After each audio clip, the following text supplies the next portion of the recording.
Alrighty. Looks like this should be working now. Awesome. Cool. So I guess I'll get started. I'm a couple minutes behind, but hopefully I can fix that next time. My apologies for my tardiness. It was a family night out to see the new How to Train Your Dragon movie. So I'm told a couple people will be jumping in a bit, so we'll get going. For those of you who don't know me, my name is Samuel Tyler Lubberts. I am a member of the Voyage North and Ordo Servi since 2016, or 1016 by Biko reckoning. I play Fionn Gowanson. I am a member of House Venatores, and I am the commander of the line. But the purpose of these videos is basically to answer any questions you guys have about Bicolin. So whether it's you guys want to know about my recommendations or someone's recommendations regarding certain kinds of footwear, costuming, you want to get involved in the virtual game or the role play, or you want to get involved in combat, these things are all items that I want to cover in the videos, which is why I'm limiting them to 30 minutes time, because then we can get through stuff more quickly, and I'm doing them every other Friday starting from today. If something comes up in life that forces me to adjust due to whatever, whether it's like work comes up or something like that, then I will adjust, and I will make sure that you guys are aware, and I will let you know when I'm looking at next doing a video. So yeah, there's lots of time between now and when Bicolin actually starts at the Grand Battle for you guys. But yeah, so I have not had any questions come in, though things just got started, so we'll see how things go a little bit later. But to start, I guess I'll break down my introduction. So like I said, I play a character named Fionn Gowanson. I am a member of House Venatores, and I am the commander of the line. I'm also the Minister of Military Affairs for Peter York. So Venatores, I guess, no, I'll back that up more. So for you people who are new to Ordo Servi, Ordo is broken down in organization into houses. The purpose of these houses is to help you guys find the area that is most interesting to you, that has the majority of your attention, your interest, what you most want to do at Bicolin. Hang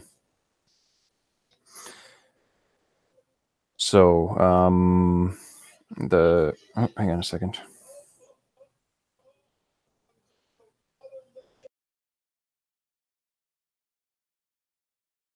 Okay. Sorry about that. The purpose of the house is to help you guys find the area that is most interesting to you.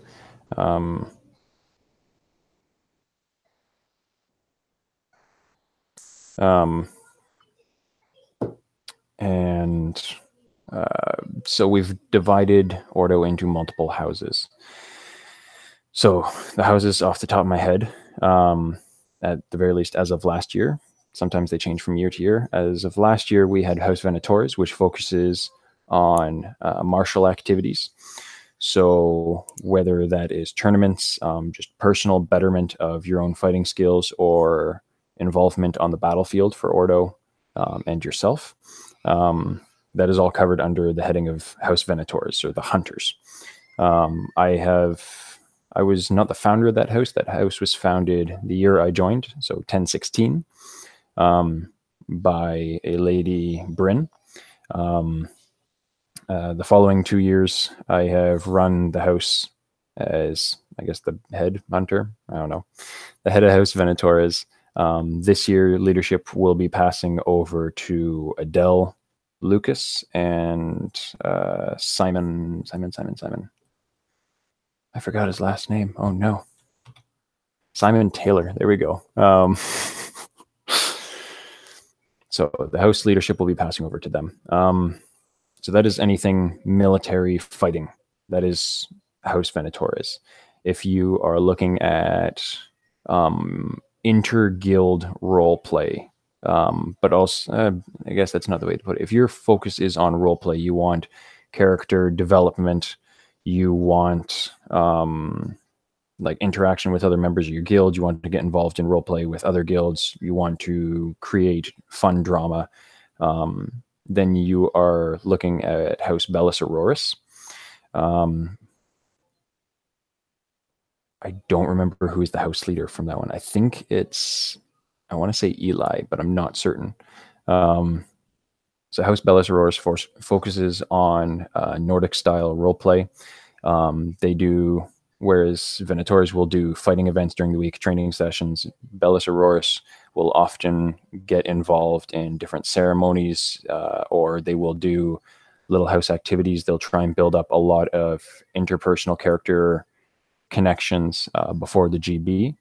So then you can have role play back and forth. So they have Discord channels. They will have little hangout events where they'll talk about, like stuff that's going on with their characters, and little stories where they're interacting in small, simple ways that help build relations and connections that come out during the GB. So that is House Bellus Auroris. If you are interested in magic, religion, the secrets and mysteries of the ethereal at Bicolline, then you might want to consider the House of Mysteries, run by Kaza, also known as LARP Girl, but at Bicolline she goes by the name of Ran. Ran is a sorceress in her own right. She trained under one of the most powerful, I'm going to say wizards, because I'm not sure exactly which type of wizard would best apply to him. Krios is his name. So Ran is learning certain styles of magic from Krios, and she runs House of Mysteries in association with Westbrook, known as Catherine. So the two of them run stuff for House of Mysteries, and that is focusing on, like I said, the religion and the occult, the magic of Biko. So this will range in a variety of things. They will partake in magical ceremonies. If there is a wizard who's going to be summoning up a demon in order to converse with it or bind it to his will, if someone is trying to counter the spell of a powerful opponent and they're running a ritual for that, if a religion is doing an initiation ceremony or they are calling upon their god in order to gain guidance, these are all things that House of Mysteries will try and find out about and direct you to. If you are interested in a particular type of religion, if you're looking for a certain kind of role play from religion or a certain kind of interaction with magic or religion, then you want to talk with House of Mysteries.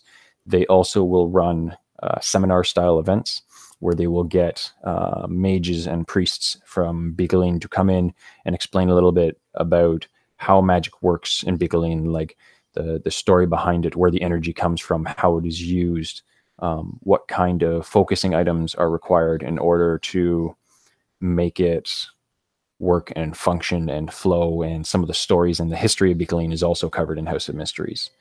We have Venatores, Bellus, and Mysteries. House Cantus is a relatively new one. It was formed last year by Riley. Rook is his name at Biko. House Cantus is very simple. They're at Bicolline to sing and have fun that way. That is everything from roaming around to different parties and singing to just singing during meals, to occasionally posting singing competitions, or on the way to the battlefield they'll sing a song, and during battles they might sing songs. They're there to sing. So it's pretty straightforward that way. What else? I'm losing track. It's been a long day. House Fletcher, named after its founder and patron, our General Fletcher. House Fletcher is the party house. Their goal is to get involved in parties and to host parties and make sure that people are having a good time at Bicolline. So if you are wanting to go visit another guild camp because you met somebody on the battlefield or just roaming around, and they're saying that, hey, we're hanging out at our camp tonight, you should come over and visit. If you're worried about going alone, or you want to go with somebody, that'd be great. You're allowed to invite other people, but you're not sure who, or you're kind of nervous about going and meeting a bunch of new people. House Fletcher's there to help you out. They will always be your +1 to the occasion. If you want to know, like if say there's a concert going on and you want friends to go with you, or you want someone to just maybe even guide you there, they can help you out.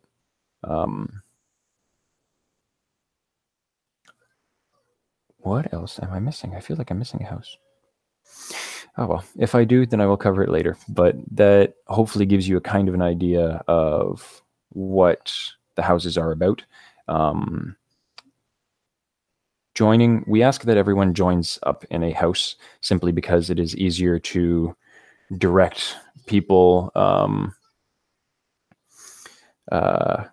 It makes it easier to direct people to things that they are interested in. But by no means does joining a house exclude you from other things. So I am a member of House Venatores. This means that I'm going to likely be more involved in fighting and the fighting events. That does not mean that if House of Mysteries is running a seminar on the history of a particular religion at Bicolline, that I cannot attend. There's no rule that says that if Bellis Auroris is running a event because they've decided that, we found a bunch of these like strange magic items, we're gonna try them on and see what happens. They are probably cursed. They're almost I'm like 90% certain that they are all cursed in some fashion or another. But being part of House Cantus doesn't mean that you can't join in and interact with that just because you weren't part of the original conversations or plans. That is, like, there is nothing stopping you from joining in on that. The houses are there to help provide a focus point and help direct people's attention. But if you find that, you start off in Venatores, but then you're fighting for a little bit and you're like, I'm enjoying the fighting thing and that's great, but I find that I'm more interested in singing songs with people and hanging out and going around and visiting people and learning new songs and stuff like that, then you can join House Cantus. There's nothing preventing you from doing that at all. Sorry, I'm just adjusting myself here to be more comfortable. So anyway, quests, because Jake is asking about quests. So quests at Bicolline can take a couple different forms. There are those that you are assigned by guild leaders or by the game masters. There are some that you can simply pick up and do. Bicolline has created some, and they generally give you some form of reward. Sometimes it is cards that are used in the virtual game. Other times it will be some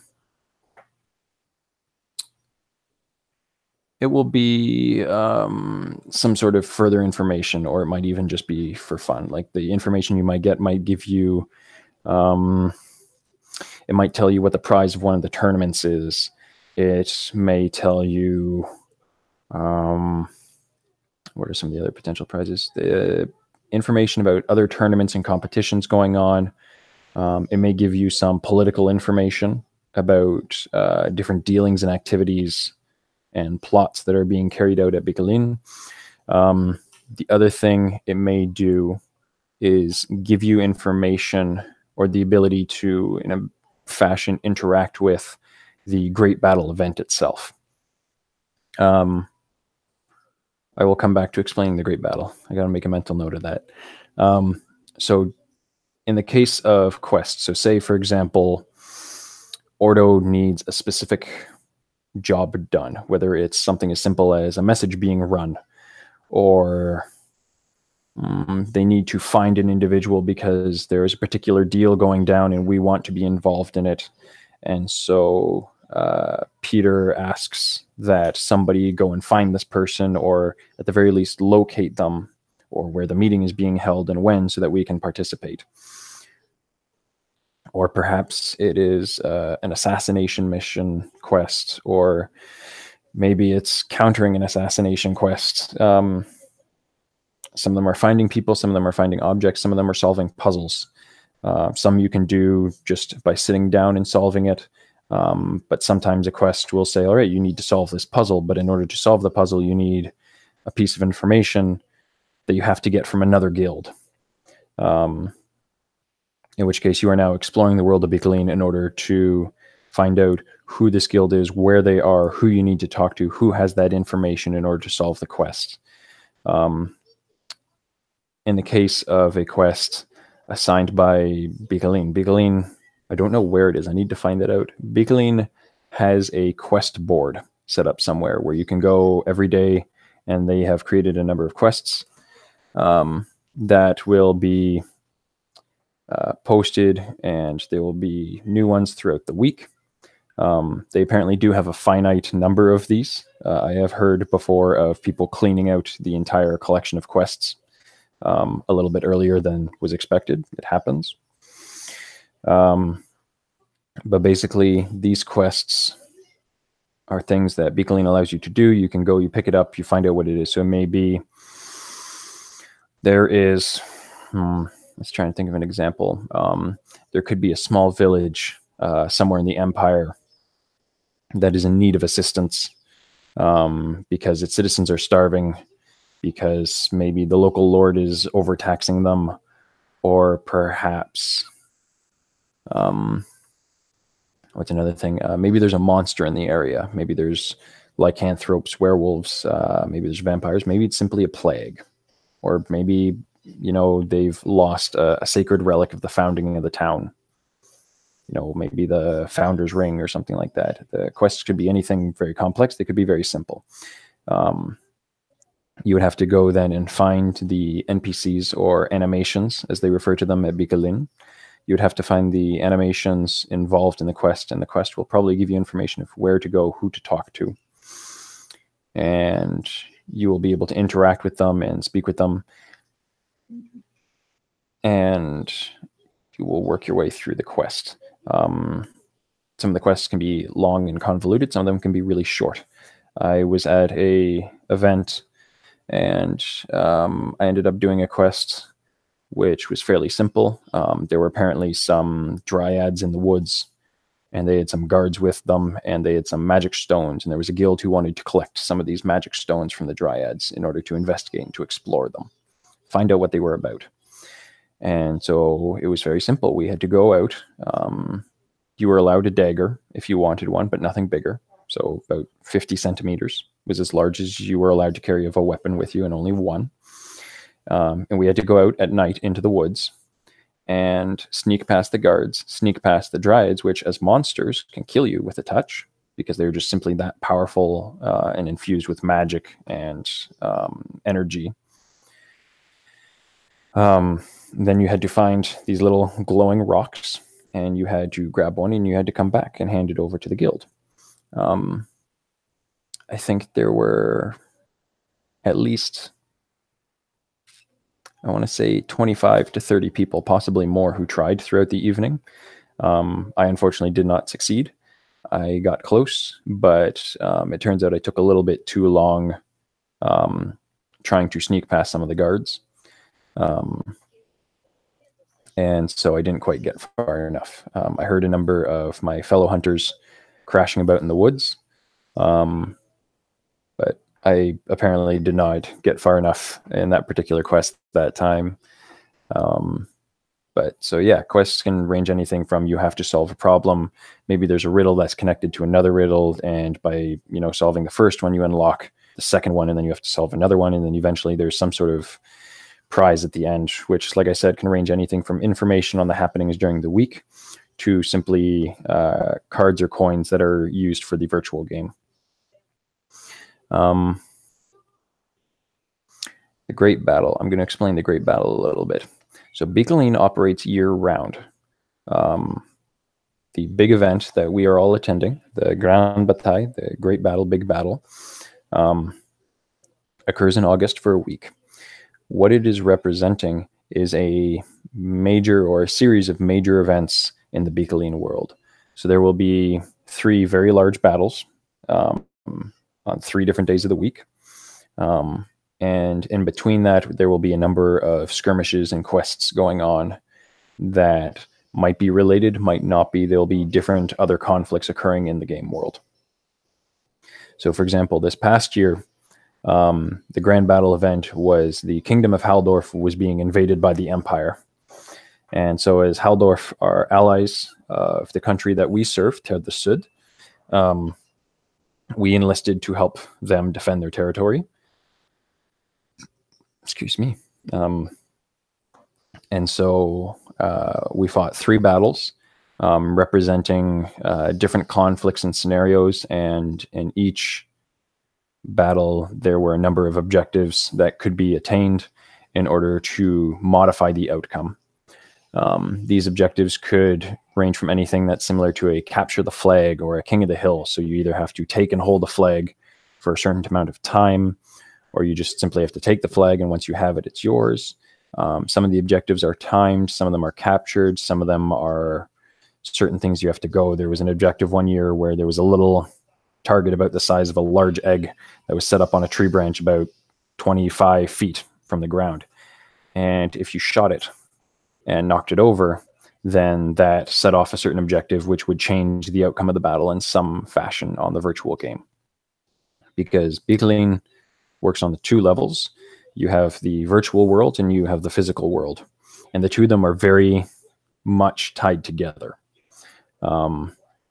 If 2 kingdoms go to war, they are going to move little banners, representations. Think of real-time strategy or even turn-based strategy video games where you've put together an army, or like Risk, if you're thinking of a board game. You've put together your army, you are moving it to attack another territory. Sometimes it is resolved in the virtual where they'll just sit down and crunch the numbers back and forth, and they'll be like, okay, well, that's sorted out. This is how it goes, and we carry on. Other times the events are carried out in person. The Grand Battle events are an example of this. Though they also have events throughout the rest of the year that also represent these conflicts. The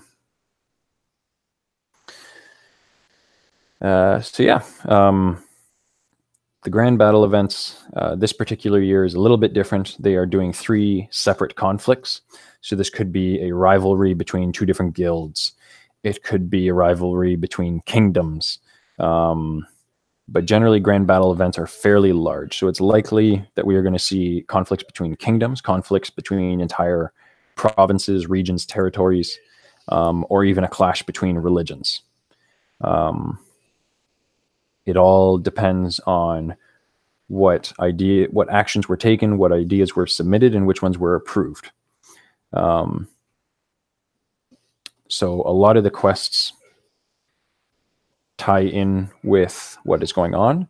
Some of them do not and are just simply like any quest you would expect from a video game or from playing Dungeons and Dragons with friends on a tabletop, or even from your standard LARP event. Like there are different quests, insta-mods, like packaged events or whatever. There's small contained things going on. Some of them will affect the greater world. Some of them might not. Some of them might just affect your perception of the world of Beakeline. They are all interesting. They're all fun. I will have to go and find out where the quest board is. From Nicholas, how much extra do other events cost, like the military campaigns? Right. So the Grand Battle event is one event in Beakeline, and that happens in August. Then from September to November, and then May to July, there are other events going on. And then December to March. Actually, no, every month of the year has a Beakeline event. They just vary. So April, I guess, is really the beginning of the year for some people. The event there is an out-of-character one called the Council of Guilds. But really, it's not really the guilds meeting. It's more just an event where representatives from each guild will get together. They'll sit down in a large hall, and the game masters of Beakeline will run through the mechanics for that year, because every year there's new rule changes. Some of them are about the virtual game. Some of them are about the combat on the battlefields. You have military campaigns. which are from May to July and September to November. These ones are smaller conflicts where the grand battle is potentially fights between like religions or kingdoms. The campaign events, the military campaigns, are often conflicts between two guilds or two territories, like smaller fights. Sometimes they're larger or more important. For example, a year and a bit ago now, I believe, November, I want to say November of 1017. Yeah, November of 1017. No, it's going to be longer than that. Anyway, one of the November events, I have to check my dates, was the Dinat campaign, which was about an entire province breaking away from the kingdom that it had previously been a part of. So it is now an independent territory. This was something that had never happened before in Bicolline. The rules did not allow for that possibility, but also no one really thought of it. But it happened. It was an absolutely massive fight. During the grand battle on the battlefield, you can expect anywhere from 1,000 to 3,000, maybe more combatants. For the military campaigns that happen throughout the rest of the year, you're looking at anywhere from like 100 to 300. Dinat was an exception in that it had like 300 to 400 people on both sides. So the campaigns, to get to Nicholas's question after all that explanation, the campaign events, you are looking at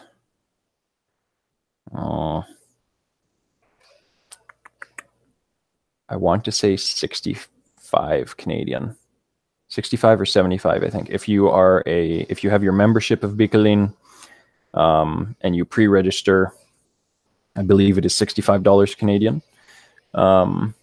If you do not own your membership or you don't pre-register and you show up at the door, I believe it's $75 Canadian. The other events that go on are the Tavern Nights, Soirée Taverne. These events are political events. Generally, a guild or a group hosts them, and so that means they decorate the new auberge, the new inn or tavern, and they kind of host the evening. So they'll often organize a couple quests or activities for people to partake in. Those events, I want to say the price is like about $30 Canadian. I don't remember offhand, and because I don't think any of them are scheduled right now, it is difficult for me to check the prices. Though I will look that up while I'm still going through this. So hopefully, Jake and Nicholas, I covered your questions to a decent degree. The other event that happens at Bico is known as the Bal Pup, or the Purple Ball.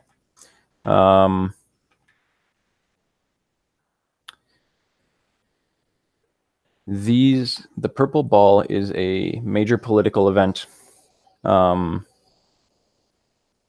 It is also a major party, where, again, an entire kingdom will be hosting, because it is a large event. They will be hosting, and so they will decorate an entire hall. So, for example, the one year the nation of Carcosa was hosting, and so your entry into the hall, they laid out boards so it felt like you were coming off of a ship to the island nation of Carcosa, which is populated by pirates and Romanis and sailors and fishermen and all sorts of naval and sort of, we'll say, seedier characters. Not necessarily evil or criminal, but may have inclinations leaning that way. And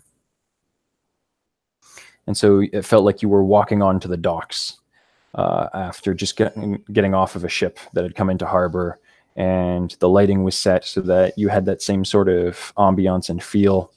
And then once you come in, everything is, little stalls right next to the dock. There's little booths There's some small tables. There's a large dance floor.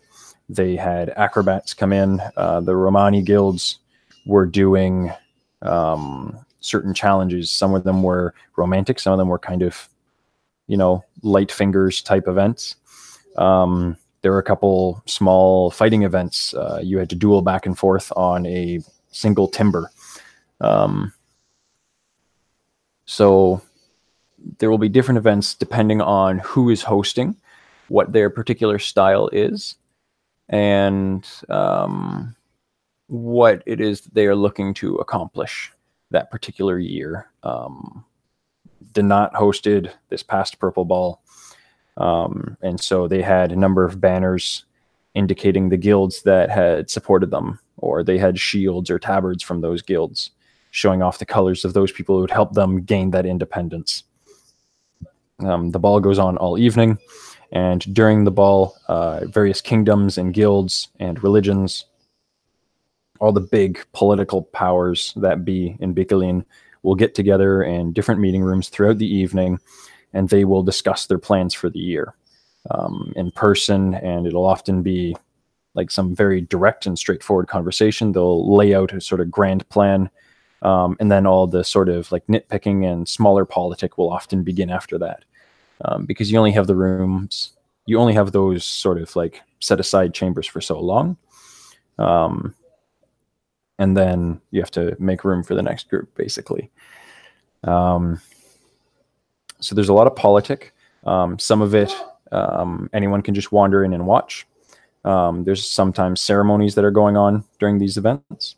Often those are, some of them will be open, some of them will be closed. It depends on the event, who's doing it, and why and what.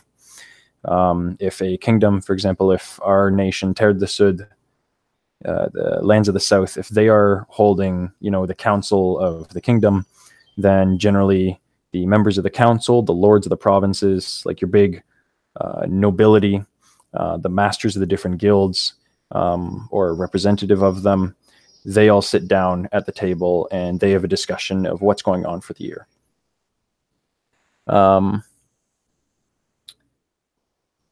That's an excellent question, Jake. Good one. And a good one for me to start looking towards wrapping up with. I know some people said they were going to join, but I had also said that I was going to limit these to 30 minutes. So if there are more questions, you guys can message me or comment on the event.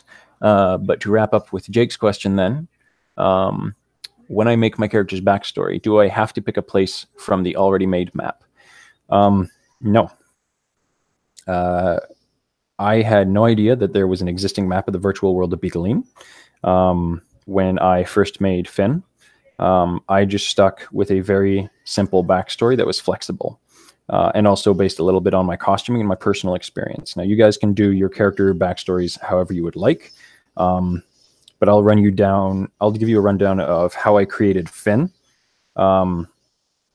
and that might help you out. Maybe you want to do it in a similar fashion, maybe you don't. Many LARPs, people will say build something opposite than your character because you're exploring something this is totally new. Do whatever you want, have fun with it. What I did, I am playing him for the whole week. Yeah, because I'm playing Fionn for a whole week, I decided to create a character that was very close to me and how I operate. So Fionn, I'll give you me first. I am the oldest of 4 boys. My brothers and I have been taking part in medieval festivals and Renaissance fairs since about 2006. Started LARP and Dungeons and Dragons in 2010. My dad works in renovation construction, and my mom works in aquatics. So she helps with running pools and lifeguarding and health and safety training.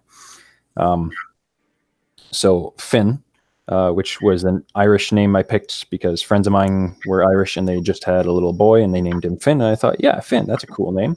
Gawain, or Gowanson, rather, my last name was literally the Nordic style of, naming your last name is your parents' name, and then you just add son or daughter, depending on, who you are. Gawain is a version of Gawain from Arthurian myth. but it's modified and technically came out of the Wheel of Time novels by Robert Jordan. So Fionn is the oldest of 4 boys. His dad is a carpenter who occasionally works as a siege engineer.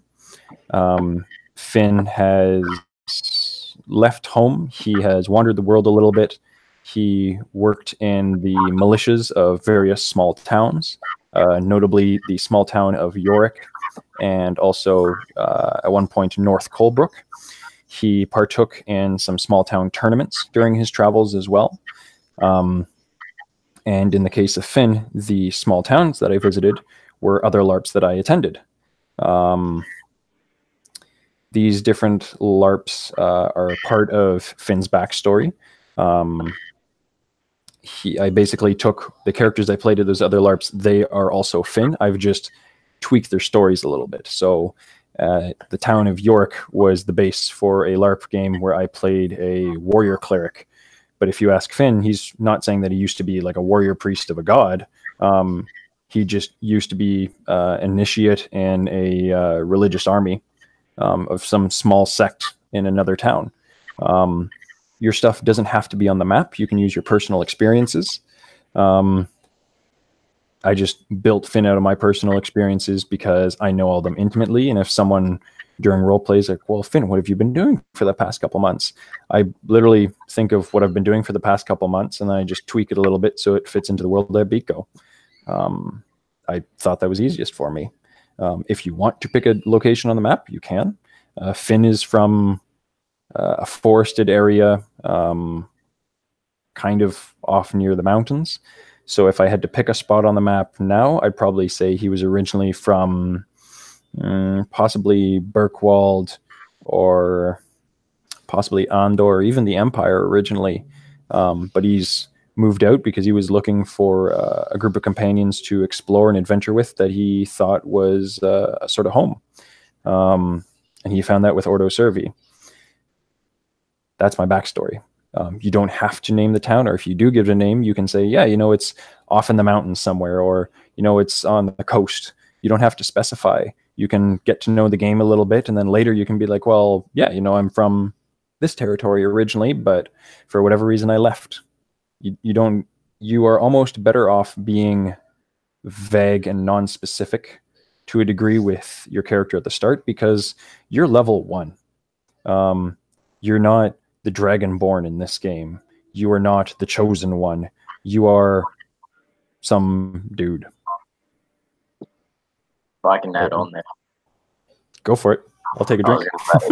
I was just going to say, yeah, it's a good point. Like, be humble. Like you said, like with Fionn, he was an initiate in a religious sect. Not he was the archbishop of, so-and-so. Like, yeah, if you're a new player to the game, be humble. Start off with a fairly common background, and you can work up and achieve your accolades in the game itself. And the accolades you achieve during Beakeline, even just if you're there once a year, like Anf, this is your second, or no, this is your 3rd grand battle now, isn't it? Yeah. Yeah. So Anf has been here now for 3 years, though he's technically changing characters for this one. But like, he's a captain in the military. He's adventured and hung out with different groups now. If someone comes up to him and is like, hey, well, what have you accomplished? He's like, oh, well, I've like killed these monsters and I've done these things. People are like, cool, that's great. If Anf was to say, I've done these things here, but like where I'm originally from, I'm like a prince or whatever. They're like, cool. Well, where are you from? What country are you a part of? And if you say, oh, I'm from the kingdom of Rohan, they're going to be like, yeah, okay. That is meaningless. Yeah. Like princes and kings in the game are people who've spent a number of years doing politics and talking with people and planning and working in order to get territory, and then run events and politics and fight wars and interact with religions. Like, it is years worth of work. Rattan, our king of the south, who founded the nation, he spent a couple of years planning the whole breakaway from the kingdom that we used to be a part of. And then there was a whole year of campaign battles, and there was a grand battle event in August as well, based around the formation of the kingdom. We lost the grand battle event in the August, and we won all the campaigns, and yet the nation was formed because we achieved the majority of the objectives that were required out of that whole year fighting. And that's a year of active on the ground effort. That means that you've got all those plans beforehand, talking with religions to arrange for healers. You need mages to cast spells to buff your armies and prevent the enemy from nullifying your actions, your effects. You're also paying off mercenaries or hiring mercenaries or finding out who already controls the territory in the land that you want to create and making deals with them, being like, hey, this is what I want to do. This is why I want to do it. This is what I'm standing for. This is what I'm against. Are you in or out? And finding out who your enemies are, making all those plans. And now he's a king. Like, that's off the top of my head. I want to say that's going to be at least 5 years worth of effort, just dedicated towards becoming king, not counting all the time you spent beforehand, getting the land, creating a guild, all that stuff. That's years and years of effort put in. So you're better off just going up to 5 grand battalions. Yeah. I've been playing Finn since I started in 2016, so this is going to be my fourth grand battle. I have one small piece of land because I got it independently. I am not in control of a guild's virtual actions, and so I don't hold things on behalf of my guild. I have one small piece of land to myself. And when it comes to fighting, I have a reputation. Some people know who I am. They know how I fight and how good I am. Most of my power on the battlefield comes from the fact that I'm the line head for our guild, which means that all those people who are fighting with the big shields and the big spears and the halberds and whatever, those people who are in the front, who are not skirmishing and are not shooting bows, that all falls under me. And so that's where like that reputation and that power comes from, because I've been there, I learned stuff, and I've talked to people, and they're just like, all right, you know your stuff, you know what you're doing. Finn, do you want to command the line? And I was like, yeah, okay. It's cool. And if I ever decide to step down or I move to a different position, someone else who has been there and knows their stuff is going to take it up. And it is very unlikely that it's going to be a brand new first year. At the very least, because, you know, there's veterans who have been here and they know the game better, but like it doesn't matter how good of a fighter or a tactician you are coming in, learn the game. Like I've fought for about 6-7 years before I came to Biko. I've done martial arts. I was a half decent fighter. I showed up at Biko. I realized, yeah, you know, I'm an okay fighter here. And then I picked some stuff. I learned a bunch more, and people are like, yeah, you're a good fighter now. We're going to put you in charge of some things. And I was like, cool. And it's been growing from there. I'm trying to get more involved in politics and in religions. I've had 5 guilds that are people I've hung out with who have said, you know, if you ever decide to leave your guild, you can come join us. We'll put you in charge of some things. I'm not planning on leaving Ordo, but at the same time, it's flattering to know that they feel that I have the ability, that if I join up with their group, they're just like, we're going to put you in charge of these things. We trust you with this because we know that you have the knowledge to get this job done. Saying that if I had come up and I was like, hey, you know, I'm Prince Finn, Dragon Rider, chosen of, you know, the first men, such and such, they'd probably be like, cool. All right, we're not going to take you that seriously. We might put you in charge of some stuff in order to test you out, but just on the presentation, they're kind of like, that just seems like you're trying to be something that isn't here. Like you can't back it up. Same as any job application resume, right? Like if you show up and you're just like, hey, you know, I've like master's degrees in this things, or I've like mastered this complete thing. And they're like, okay, well, could you do that thing? Could you make a, like, you know, a 5-star meal? Could you build a like $10,000 table? If you can't build it, then they're going to be like, cool. All right. Well, now we know. Thanks for coming out. but we're looking for someone who can do those things. So start small. Start very small. You're level 1. You are a peasant, a yeoman. You may be a serf. Maybe you were a slave. But start small because you're you. You have no character sheet. You have no skill points. You have no parries, dodges, power attacks. You have no spell slots. You're level 1. You're level 1, son. And you got to go up from there. So start small. You're starting off this adventure. Don't do anything super dramatic. Keep it simple. Keep it straightforward. If you want to pick up an accent for the week, great. Practice it beforehand because you've got to keep that accent for like about 12 hours a day, 6 days a week. In this case, I'm not really counting Sunday. I suppose I should, but it starts in the evening, so yeah. I only had a couple people message in with questions.